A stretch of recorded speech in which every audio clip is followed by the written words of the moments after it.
Boa noite. Na edição desta quinta-feira, 5 de janeiro, recebemos o historiador e professor da Unesp, Maximiliano Vicente. Ele faz um balanço da política nacional e comenta algumas definições importantes agora para 2017. E você vai ver também. Mudança nos salões de beleza. Nova lei permite que donos de estabelecimentos firmem contratos de parceria com funcionários autônomos. Ano começando e muita gente quer ingressar no mercado de trabalho, mas uma pesquisa revela que as mulheres têm mais dificuldade de manter o emprego por motivos que não se aplicam aos homens, como cuidar dos filhos.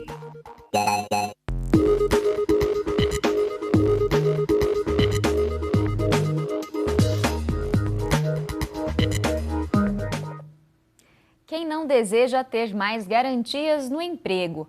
Autônomos que trabalham em salões de beleza vão ter essa oportunidade.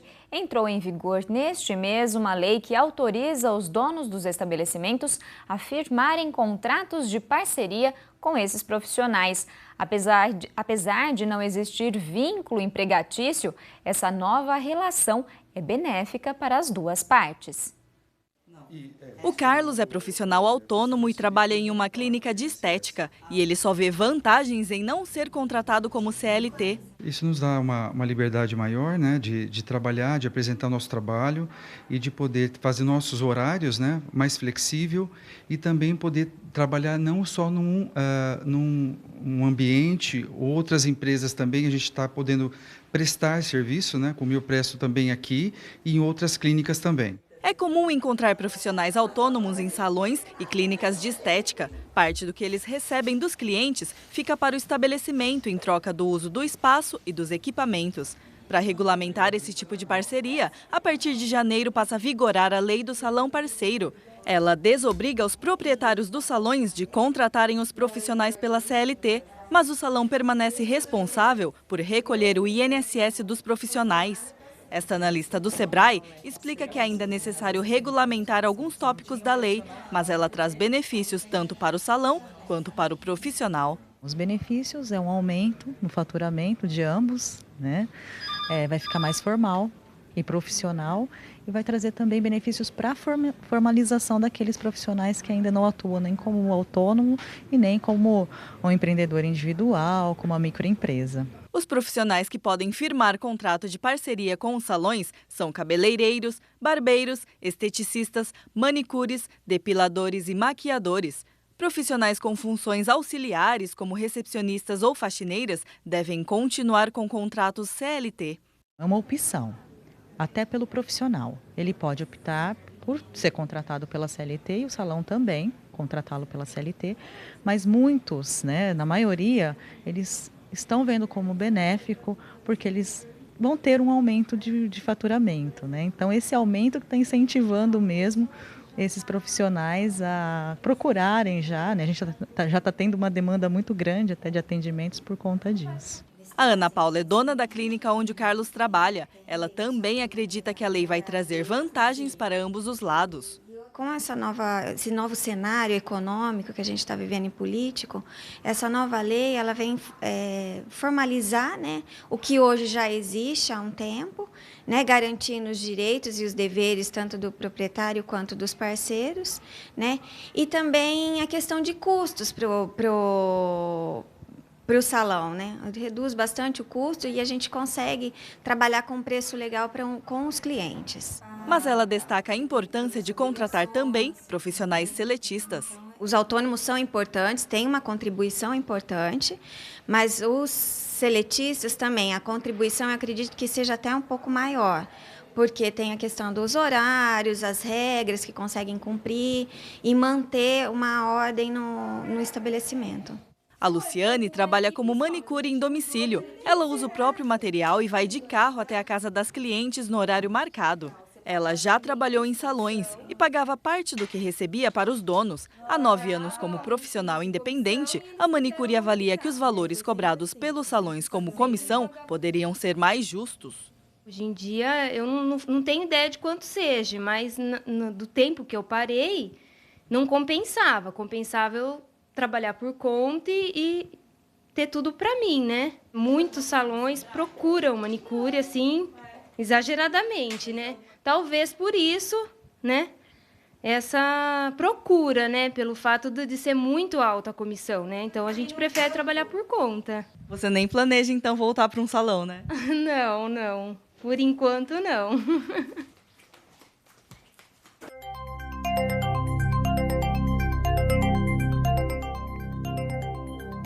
Hora de saber como fica o tempo. Os próximos dias devem manter as condições de instabilidade e pancadas de chuva. As informações são do IPMET e do CPTEC. Chuvas de curta duração e com descargas elétricas são registradas em diferentes pontos do estado de São Paulo e a situação se mantém nesta sexta-feira. São esperadas chuvas a qualquer hora do dia, inclusive na região de Bauru. Agora a umidade do ar está em 53%. São registrados ventos de 7 km por hora. Hoje a temperatura mínima foi 20 e a máxima chegou aos 31 graus. Nesta sexta-feira, a mínima se mantém nos 20 graus. Por conta da previsão de chuva, a máxima não deve passar dos 27 graus. A gente continua a falar de mercado de trabalho no próximo bloco, mas dessa vez sobre a dificuldade das mulheres em permanecer no emprego. Isso porque elas precisam lidar com a rotina da família, dos filhos e nem sempre o empregador leva isso em consideração. Então fique ligado que nós voltamos num instante. Voltamos com dicas para quem está pensando em se qualificar agora em 2017. O Senai em Bauru está com inscrições abertas para um curso gratuito. As informações do repórter Murilo Barbosa. As vagas são para o curso de eletricista de manutenção eletroeletrônica e as inscrições devem ser feitas até esta sexta-feira. Quem tem mais informações é o diretor do Senai em Bauru, Ademir Redondo. Ademir, quais são os requisitos? Quem pode se inscrever no curso? Olha, é uma ótima oportunidade, né? Porque é para a juventude, para jovens que já completaram até o primeiro dia de aula, que é 23 de janeiro, 16 anos, ou até quem não completou ainda 22 anos de idade. O outro pré-requisito é ter concluído o ensino fundamental. Quem tiver interesse em fazer o curso, onde que essas inscrições podem ser realizadas? Qual é o processo realizado? É muito fácil, basta vir aqui na Secretaria da Escola Senai de Bauru, que fica na rua Virgílio Malta, 1122. Se tiver alguma dúvida, pode ligar no telefone 3104-3800. Trazer os documentos básicos, cópia de CPF, RG, comprovante de endereço e de escolaridade. Ademir, o processo seletivo para as vagas que estão sendo disponibilizadas, como ele vai ser realizado e qual é a previsão de início das atividades? Olha, as inscrições irão até sexta-feira, dia 6 de janeiro. No dia 12 de janeiro, próxima quinta-feira da outra semana, tem uma prova que é português, matemática e ciências a nível de ensino fundamental. Então, esses candidatos virão para cá, farão essa prova, depois nós divulgamos o resultado. E o início, o primeiro dia de aula, será dia 23 de janeiro. Ademir, muito obrigado pelas informações. Então, os interessados em realizar o curso podem fazer as inscrições até essa sexta-feira diretamente na unidade Senai Bauru, que fica na rua Virgílio Malta, 1122. Informações pelo telefone 3104-3800. Murilo Barbosa para o Nesp Notícias. Olha, é importante aproveitar mesmo uma opção como essa oferecida pelo Senai para se qualificar, porque por conta do desemprego, que já atinge 12%, segundo dados do IBGE, a concorrência para conquistar uma vaga está cada vez maior. E nesse universo de desempregados, as mulheres vão ter mais dificuldade para se recolocar no mercado. É o que aponta uma pesquisa da Confederação Nacional da Indústria, que a gente revê na reportagem de Larissa Rosseto. Maria Aparecida está há quase 2 anos procurando emprego. Tem 2 filhos e o mais novo depende exclusivamente dela. Trabalhou por 8 anos como auxiliar de produção, mas deixou o emprego depois que o caçula nasceu. Quando eu tive meu filho, eu não voltei porque tinha que voltar com 4 meses. Aí eu quis ficar com ele para poder ele ficar grandinho. Agora eu estou procurando já faz 1 ano. E 3 e 8 meses que eu estou desempregado e não acho nada. O último registro na carteira foi por pouco tempo, porque o filho ficou doente e ela precisou deixar o trabalho. Hoje ela entrega cerca de 15 currículos por dia. Não ter com quem deixar a criança em período integral dificulta a procura. Não tem quem fica com ele, a creche, eles falam que tem que estar trabalhando para poder pôr a integral e ele está meio período na creche. Patrícia também enfrenta dificuldades para conseguir uma oportunidade. Um dos problemas foi ter ficado muito tempo afastada do mercado de trabalho por causa de uma imposição do parceiro na época. Fiquei casada há 10 anos e o meu ex-marido ele não aceitava que eu trabalhava para fora. Então, os 2 últimos empregos que eu arrumei, ele fez eu sair. Então, eu fiquei menos de 3 meses. Ela também tem 2 filhos e a caçula, que demanda mais cuidado, só fica meio período na creche. Conta com o apoio da família, mas nas entrevistas por uma vaga, os empregadores deixam claro que o fato de ter filhos é um problema. Eles questionam se por acaso é certeza que eu vou ter alguém que fique realmente com as crianças no horário que eu estou trabalhando. Aí eles perguntam para mim se aconteceu algum imprevisto, como que vai fazer com as crianças? Você vai ter que faltar do serviço? Daí eles falam para mim, então, para ficar tudo certinho, para não prejudicar nem eu e nem você arruma primeiro ou uma creche ou alguém que fique definitivo com as crianças e depois você entrega o currículo novamente. Uma pesquisa da Confederação Nacional da Indústria sobre rotatividade no mercado de trabalho mostra que esses relatos são a regra e não a exceção. Entre as causas que levaram homens e mulheres a abandonarem o emprego, a única coincidência é a primeira, salário baixo. Em segundo, para as mulheres, o que mais pesou na hora de pedir demissão para 23% das entrevistadas foi ter que cuidar dos filhos ou parentes. Essa motivação não aparece entre as principais causas para o sexo masculino.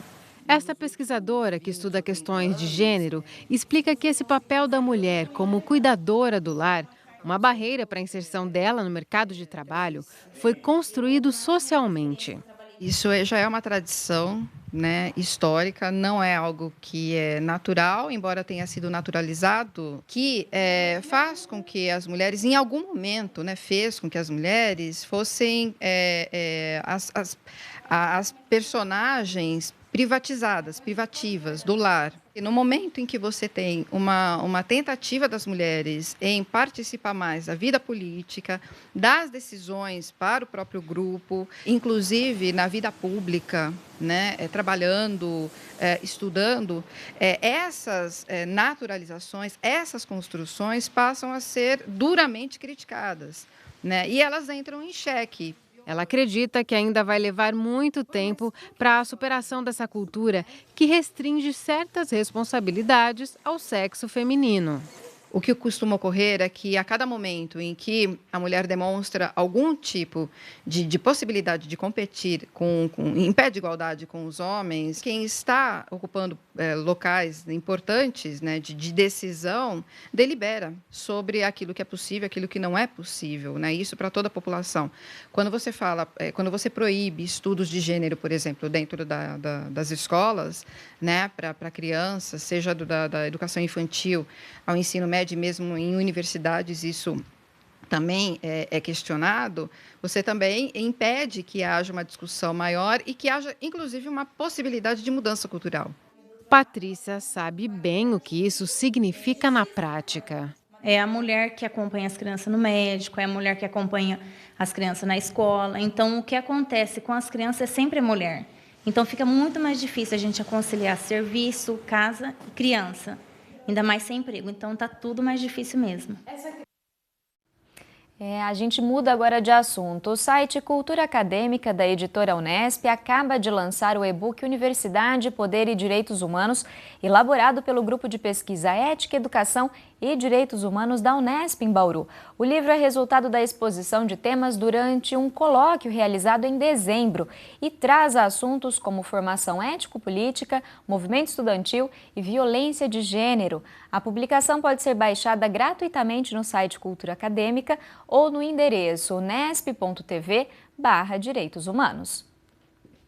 A gente vai agora para um rápido intervalo e na volta recebemos no estúdio o historiador e professor da Unesp, Maximiliano Vicente. Ele comenta o cenário político nacional e as perspectivas para este ano. Então não saia daí que nós voltamos já já. Sempre que o ano começa, são muitas as expectativas e os desejos de mudança. Com a política não é diferente, ainda mais depois de momentos tão conturbados como os enfrentados no ano passado. Por isso, a gente conta mais uma vez com as reflexões do historiador e professor do Departamento de Ciências Humanas da Unesp, Maximiliano Vicente. Boa noite, Max. Muito obrigada por estar aqui conosco novamente. Boa noite. É um prazer imenso sempre estar aqui. Max, o ano começou já com o presidente Temer tendo que enfrentar uma situação bastante complicada em relação ao sistema prisional brasileiro. Por conta de uma briga entre facções, 56 detentos foram mortos no Amazonas. E o presidente Temer se pronunciou hoje pela primeira vez oficialmente, né? E ele anunciou um plano de segurança nacional e esse plano, basicamente, ele diz que vão ser construídos presídios em cada um dos estados brasileiros. O que a gente quer saber, Max, é se esse realmente é o caminho. Bom, com todo o respeito que merece o presidente e a proposta que ele fez, eu creio que não, né? Por um motivo muito simples. Se está combatendo a consequência, não a causa, né? Quando você anuncia a construção, pressupõe que o sistema está falido, que vai precisar de mais vagas, portanto, mais construções. Na verdade, a causa todos nós conhecemos, ou as causas todos nós conhecemos, e são muito mais complexas do que simplesmente você construir ou se deixar levar por um fato tão terrível como aconteceu na rebelião lá dos presos. Tinha um pensador muito importante no Brasil, chamado Darcy Ribeiro, que ele falava o seguinte: já faz muitas décadas atrás, ou você constrói escolas hoje, ou vai construir presídios amanhã, né? Parece que a previsão está acontecendo, né? Na verdade, o que você tem que investir e pensar de uma forma muito clara que nós temos um crime organizado, portanto, não é uma questão simplista, exige planejamento, exige inteligência, preparo, relações internacionais, o crime não é mais local, tem ramificações por vários países, não é? É importante investir em educação, é importante investir em oportunidades para os jovens, não é?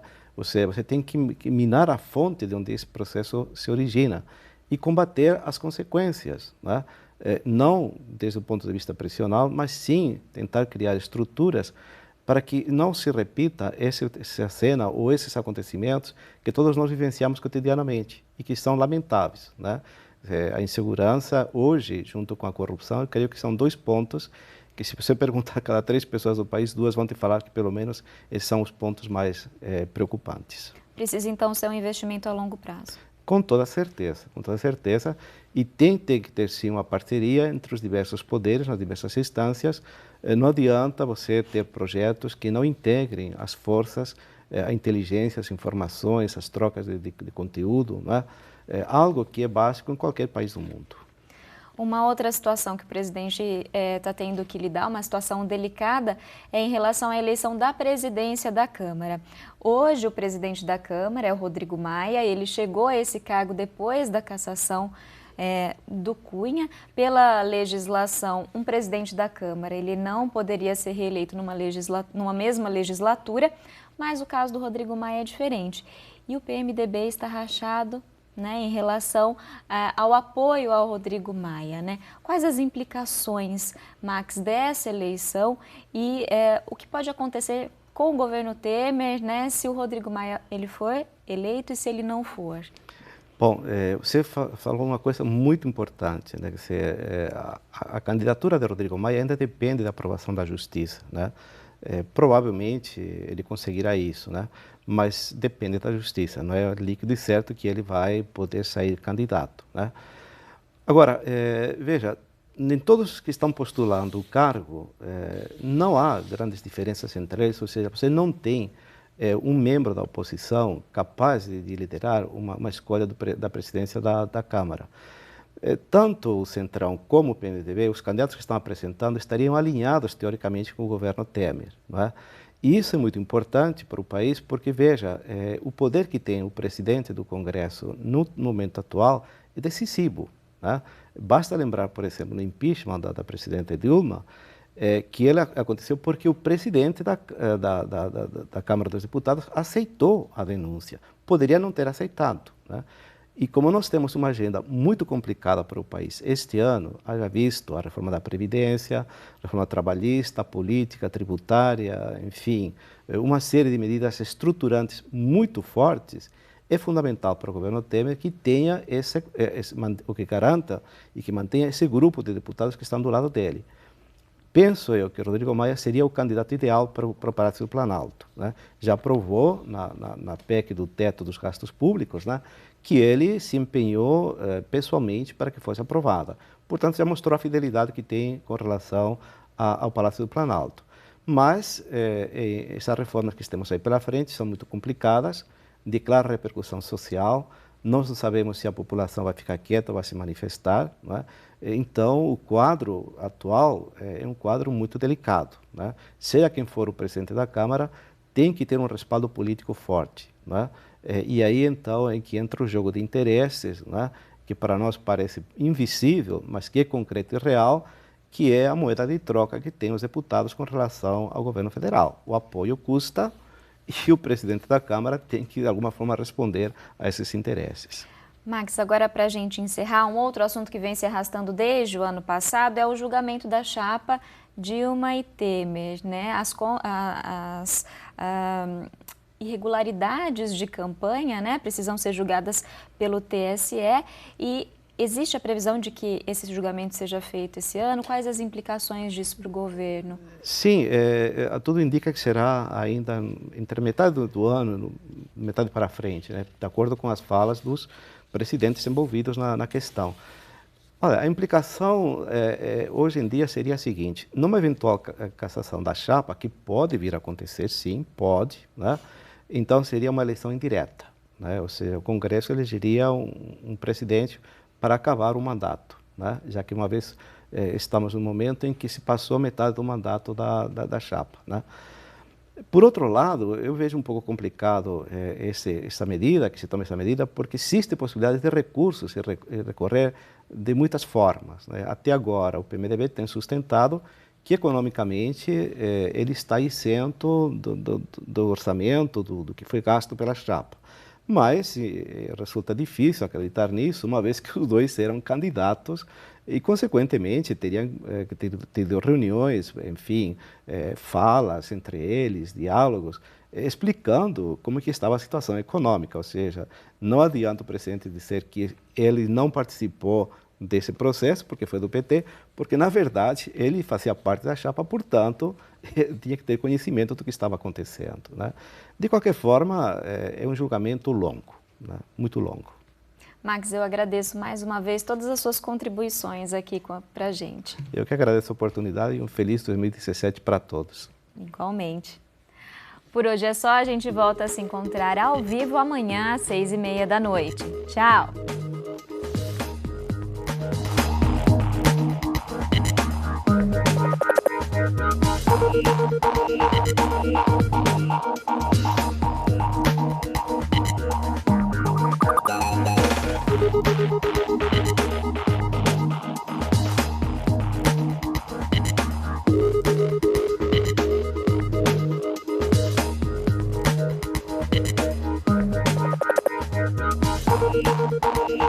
Thank you.